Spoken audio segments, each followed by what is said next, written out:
Hi hello ನಮಸ್ತೆ ವಂಶಿಕಾಸ್ creative ವರ್ಲ್ಡ್ಗೆ ಎಲ್ರಿಗೂ ಸ್ವಾಗತ.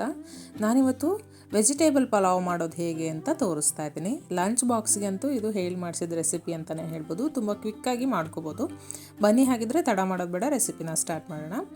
ಮೊದಲಿಗೆ ನಾನಿಲ್ಲಿ ಒಂದು ಕುಕ್ಕರ್ನ ಇಟ್ಕೊಂಡು ಗ್ಯಾಸ್ ಆನ್ ಮಾಡ್ಕೋತಾ ಇದ್ದೀನಿ. ಕುಕ್ಕರ್ ಬಿಸಿ ಆದ ತಕ್ಷಣ ಇದಕ್ಕೆ ನಾನು ಒಂದು 4-5 ಸ್ಪೂನ್ ಆಗುವಷ್ಟು ಎಣ್ಣೆನ ಹಾಕ್ಕೋತಾ ಇದ್ದೀನಿ. ಎಣ್ಣೆ ಬಿಸಿ ಆದ ತಕ್ಷಣ ನಾನು ಇದಕ್ಕೆ 1-2 ಪೀಸ್ ಆಗುವಷ್ಟು ಚಕ್ಕೆನ ಹಾಕ್ಕೋತಾ ಇದ್ದೀನಿ. ನೀವು ನಿಮಗೆ ಮಸಾಲೆ ಜಾಸ್ತಿ ಬೇಕಿದ್ರೆ ಹಾಕ್ಕೋಬೋದು. ನಾನಿಲ್ಲಿ ಮಸಾಲೆನ ತುಂಬ ಕಡಿಮೆ ಯೂಸ್ ಮಾಡ್ತಾ ಇದ್ದೀನಿ. ಒಂದು 5 ಲವಂಗ ಹಾಕ್ಕೋತಾ ಇದ್ದೀನಿ, 1 ಏಲಕ್ಕಿನ ಹಾಕ್ಕೋತಾ ಇದ್ದೀನಿ. ಮಸಾಲೆ ನಾನಿಲ್ಲಿ ಯಾವುದೇ ರೀತಿಯಂತಹ ಬೇರೆ ಮಸಾಲೆನ ಯೂಸ್ ಮಾಡ್ತಾ ಇಲ್ಲ. ಒಂದು ಸ್ವಲ್ಪ ಜೀರಿಗೆ ಹಾಕ್ಕೋತಾ ಇದ್ದೀನಿ, 1/4 ಟೇಬಲ್ ಸ್ಪೂನಷ್ಟು, ಮತ್ತು 1/4 ಟೇಬಲ್ ಸ್ಪೂನಷ್ಟು ಸಾಸಿವೆನ ಹಾಕ್ಕೋತಾ ಇದ್ದೀನಿ. ಇದು ಚಟಪಟ ಅಂತ ಸಿಡಿದ್ಮೇಲೆ ನಾನಿಲ್ಲಿ ಈಗ ಹೆಚ್ಚಿಟ್ಕೊಂಡಿರುವಂತಹ ತರಕಾರಿನ ಹಾಕ್ಕೋತಾ ಇದ್ದೀನಿ. ಮೊದಲಿಗೆ ನಾನಿಲ್ಲಿ ಕರಿಬೇವು ಮತ್ತು ಈರುಳ್ಳಿನ ಹಾಕ್ಕೋತಾ ಇದ್ದೀನಿ. ನಾನಿಲ್ಲಿ ಹಸಿಮೆಣಸಿನ್ಕಾಯಿನ ಯೂಸ್ ಮಾಡ್ತಾ ಇಲ್ಲ, ನಾನಿಲ್ಲಿ ಖಾರದ ಪುಡಿನ ಯೂಸ್ ಮಾಡ್ತಾ ಇದ್ದೀನಿ. ನೀವು ಬೇಕಿದ್ರೆ ಇಲ್ಲಿ ಹಸಿಮೆಣಸಿನ್ಕಾಯಿನ ಕೂಡ ಯೂಸ್ ಮಾಡ್ಕೋಬೋದು. ಈರುಳ್ಳಿ ಸ್ವಲ್ಪ ಬೆಂದ ತಕ್ಷಣ ನಾನು ಇದಕ್ಕೆ ಕ್ಯಾರೆಟು ಮತ್ತು ಬೀನ್ಸನ್ನು ಕಟ್ ಮಾಡಿ ಇಟ್ಕೊಂಡಿದ್ದೆ, ಅದನ್ನು ಹಾಕ್ಕೋತಾ ಇದ್ದೀನಿ. ನಾನಿಲ್ಲಿ ಹೆಚ್ಚಿಗೆ ಬೇರೆ ತರಕಾರಿಗಳನ್ನ ಯಾವುದೂ ಯೂಸ್ ಮಾಡ್ತಾ ಇಲ್ಲ. ನೀವು ಬೇಕಿದ್ರೆ ಬೇರೆ ತರಕಾರಿಗಳನ್ನ ಕೂಡ ಹಾಕ್ಕೋಬೋದು. ನಾನಿಲ್ಲಿ 1 ಸ್ಪೂನ್ ಆಗೋಷ್ಟು ಶುಂಠಿ ಬೆಳ್ಳುಳ್ಳಿ ಪೇಸ್ಟನ್ನು ಆ್ಯಡ್ ಮಾಡ್ಕೋತಾ ಇದ್ದೀನಿ. ಇದಕ್ಕೆ ನೀವು ಬೇಕಿದ್ರೆ ಕ್ಯಾಪ್ಸಿಕಮ್ನ ಕೂಡ ಹಾಕ್ಕೋಬೋದು, ಆಮೇಲೆ ಎಲೆಕೋಸನ್ನು ಬೇಕಿದ್ರೂ ಹಾಕ್ಕೋಬೋದು, ಆಮೇಲೆ ಕಾಲಿಫ್ಲವರ್ನ ಕೂಡ ಹಾಕ್ಕೋಬೋದು. ನಾನಿಲ್ಲಿ ಅದು ಯಾವುದೂ ಹಾಕಿಲ್ಲ, ಬರೀ ಕ್ಯಾರೆಟು ಬೀನ್ಸನ್ನು ಹಾಕಿದ್ದೀನಿ. ಮತ್ತು ಹಸಿ ಬಟಾಣಿನ ನೆನೆಸಿಟ್ಕೊಂಡಿದ್ದೆ, ಹಸಿ ಬಟಾಣಿನ ಕೂಡ ಯೂಸ್ ಮಾಡ್ತಾ ಇದ್ದೀನಿ. ನೀವು ಬೇರೆ ತರಕಾರಿನ ಕೂಡ ಯೂಸ್ ಮಾಡ್ಕೋಬೋದು, ಆಲೂಗಡ್ಡೆ ಅದನ್ನೆಲ್ಲ ಯೂಸ್ ಮಾಡ್ಕೋಬೋದು. ನಾನಿಲ್ಲಿ ಖಾರದ ಪುಡಿ ಹಾಕಿ ಮಾಡ್ತಾ ಇದ್ದೀನಿ. ನೀವು ಬೇಕಿದ್ದರೆ ಹಸಿಮೆಣಸಿನ್ಕಾಯಿನೂ ಕೂಡ ಹಾಕ್ಕೋಬೋದು. ನಾನಿಲ್ಲಿ 2 ಟೊಮೊಟೊನ ಕಟ್ ಮಾಡಿ ಇಟ್ಕೊಂಡಿದ್ದೆ, ಟೊಮೊಟೊನ ಹಾಕ್ಕೋತಾ ಇದ್ದೀನಿ. ಚೆನ್ನಾಗಿ ಮಿಕ್ಸ್ ಮಾಡೋಣ. ಇದೆಲ್ಲ ಚೆನ್ನಾಗಿ ಬೆಂದ ಮೇಲೆ ನಾವು ಅಕ್ಕಿನ ಹಾಕ್ಕೊಳ್ಳೋಣ. ಈಗ ಇದು ಚೆನ್ನಾಗಿ ಬೇಯೋಕ್ಕೆ ನಾವು 1 ಸ್ಪೂನ್ ಆಗುವಷ್ಟು ಉಪ್ಪನ್ನು ಹಾಕ್ಕೋತಾ ಇದ್ದೀನಿ. ನೀವು ಉಪ್ಪನ್ನು ನೋಡಿಬಿಟ್ಟು ಹಾಕ್ಕೊಳ್ಳಿ. ನಾನಿಲ್ಲಿ 1.5 ಸ್ಪೂನಷ್ಟು ಹಾಕ್ಕೋತಾ ಇದ್ದೀನಿ. ತರಕಾರಿ ಬೇಯೋಕ್ಕೆ ಚೆನ್ನಾಗಾಗುತ್ತೆ. ಇದು ಉಪ್ಪನ್ನ ಮೊದಲೇ ಹಾಕೋದ್ರಿಂದ ತರಕಾರಿ ತುಂಬ ಚೆನ್ನಾಗಿ ಬೆಂದ್ಕೊಳ್ಳುತ್ತೆ, ಜೊತೆಗೆ ತರಕಾರಿ ಉಪ್ಪನ್ನೆಲ್ಲ ಹಿಡಿಯುತ್ತೆ. ಈಗ ಇದು ಚೆನ್ನಾಗಿ ಬೇಯಲಿ. ನಾನು ಇದಕ್ಕೆ ಈಗ ಮಸಾಲೆನ ಆ್ಯಡ್ ಮಾಡ್ತಾ ಇದ್ದೀನಿ. ನೋಡಿ, ನಾನು ಖಾರದ ಪುಡಿನ ಹಾಕ್ಕೋತಾ ಇದ್ದೀನಿ. ನಾನಿಲ್ಲಿ 1.5 ಸ್ಪೂನ್ ಆಗುವಷ್ಟು ಖಾರದ ಪುಡಿನ ಯೂಸ್ ಮಾಡ್ತಾ ಇದ್ದೀನಿ.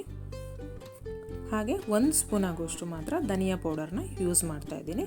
ಎಕ್ಸ್ಟ್ರಾ ಏನು ಮಸಾಲೆ ಯೂಸ್ ಮಾಡ್ತಾ ಇಲ್ಲ, ಗರಂ ಮಸಾಲ ಆ ಥರ ಎಲ್ಲ ಮಸಾಲೆಗಳನ್ನ ಯೂಸ್ ಮಾಡ್ತಾ ಇಲ್ಲ. ಒಂದು ಸ್ವಲ್ಪ ಧನಿಯಾ ಪುಡಿ ಮತ್ತು ಖಾರದ ಪುಡಿ, ಒಂದು ಸ್ವಲ್ಪ ಚಕ್ಕೆ, ಲವಂಗ, ಏಲಕ್ಕಿ ಅಷ್ಟೇ, ಅದು ಸ್ವಲ್ಪ ಪ್ರಮಾಣದಲ್ಲಿ ಮಾತ್ರ ಯೂಸ್ ಮಾಡ್ತಾ ಇದ್ದೀನಿ. ತುಂಬ ಮಸಾಲೆ ಬೇಡ ಅನ್ನೋರು ತುಂಬಾ ಚೆನ್ನಾಗಿರುತ್ತೆ ಇದು. ನಾನಿಲ್ಲಿ 1 ಗ್ಲಾಸ್ ಅಕ್ಕಿ ಇದನ್ನು ತೊಗೊಂಡಿದ್ದೀನಲ್ಲ, ಸೊ 2 ಗ್ಲಾಸಷ್ಟು ನೀರನ್ನು ಹಾಕ್ಕೋತಾ ಇದ್ದೀನಿ. 1 ಗ್ಲಾಸ್ ಅಕ್ಕಿಗೆ 2 ಗ್ಲಾಸಷ್ಟು ನೀರನ್ನು ಯೂಸ್ ಮಾಡ್ತಾ ಇದ್ದೀನಿ. ನೀರು ಚೆನ್ನಾಗಿ ಕುದೀಲಿ. ಇದು ಕುದಿಯೋಷ್ಟರಲ್ಲಿ ಅಕ್ಕಿನ ತೊಳೆದಿಟ್ಕೊಂಡಿದ್ದೀನಿ ನಾನು. ಇದು ನೀರು ಕುದ್ದ ತಕ್ಷಣ ನಾನು ಅಕ್ಕಿನ ಆ್ಯಡ್ ಮಾಡ್ಕೊತಾ ಇದ್ದೀನಿ.